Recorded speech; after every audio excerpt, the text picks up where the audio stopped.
El circo macabro de los 80. En los años 80, México vibraba con la música de la salsa, los colores brillantes y la vitalidad de una cultura en pleno auge. Sin embargo, en las noches oscuras y olvidadas, una carpa de circo viajaba clandestinamente por los rincones más remotos del país. El circo macabro, como se le conocía entre susurros, no traía risas ni alegría, más bien, ocultaba un oscuro secreto que acechaba en las sombras de su lona polvorienta. La historia comenzó en un pequeño pueblo, donde la llegada del circo fue recibida con entusiasmo y curiosidad.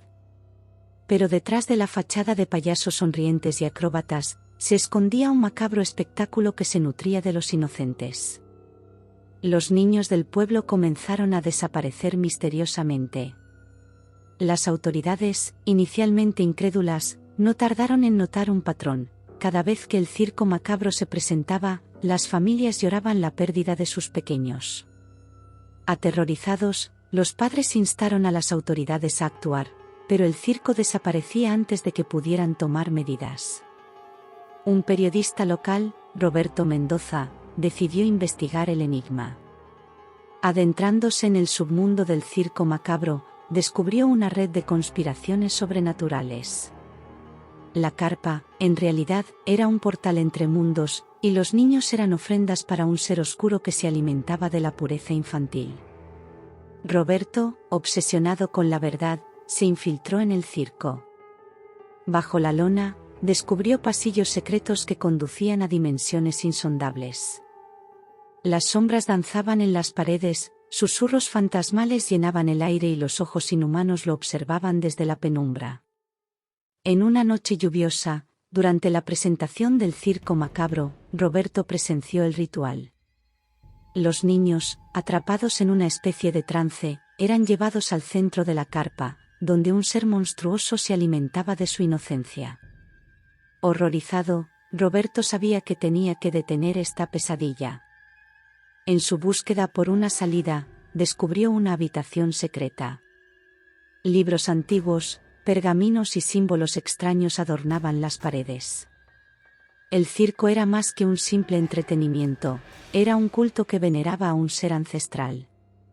Determinado a liberar a los niños, Roberto buscó un conjuro antiguo que cerraría el portal.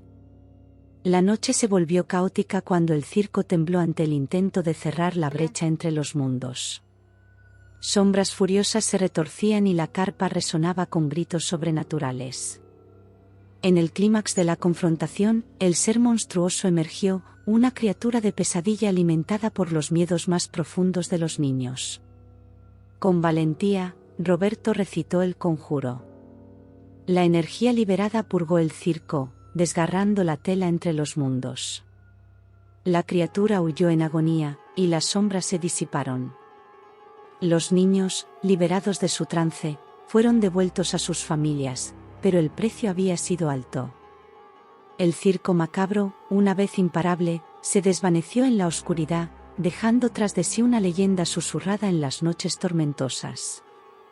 Roberto, marcado por la experiencia, se convirtió en el guardián de la historia, advirtiendo a futuras generaciones sobre los peligros que acechan bajo las carpas que esconden más que simples trucos y acrobacias. El misterioso circo dejó una cicatriz en el tejido del tiempo, recordando a todos que, a veces, el entretenimiento puede llevarnos más allá de la realidad, hacia lugares donde las sombras se alimentan de los sueños inocentes. Testimonio de Javier, sobreviviente del circo macabro. Crecí bajo la carpa de las sombras, en un circo que robó mi infancia y marcó mi alma. Mis recuerdos son fragmentos de pesadillas que aún persiguen mi mente.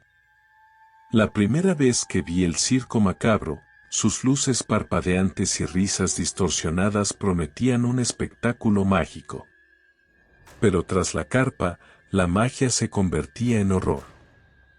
Los niños éramos el precio que pagábamos por esa ilusión. Caí en un trance, como todos nosotros. Mis amigos y yo danzábamos sin control, arrastrados por fuerzas invisibles. Nos llevaron al centro del circo, donde una figura monstruosa, hambrienta de nuestra inocencia, nos esperaba. Recuerdo los ojos de esa criatura, amarillos, con un hambre insaciable. Su piel era una mezcla de sombras y sus garras rasgaban la realidad misma. Sentí cómo absorbía mi esencia, cómo mi niñez se desvanecía en la oscuridad. Pero algo cambió en una fatídica noche. Roberto, un intruso audaz, llegó al circo. Sus ojos reflejaban determinación y terror. Escuché sus palabras resonando en la penumbra mientras recitaba un conjuro ancestral. La carpa tembló, las sombras se agitaron y el monstruo aulló en agonía. Fui liberado de mi trance, pero la pesadilla no había terminado. El circo se desmoronaba, las dimensiones se desgarraban y las sombras clamaban venganza. Roberto nos llevó a todos fuera del caos, de vuelta a la realidad que habíamos perdido. Aunque regresamos a nuestras familias, algo se quebró en nosotros. La infancia que se llevó el circo macabro no se puede recuperar. Cada risa lleva el eco de aquellos días oscuros, y las sombras nunca desaparecen del todo. Soy un testigo, un sobreviviente marcado por el circo que devoró nuestras almas y dejó un legado de terror en nuestras vidas.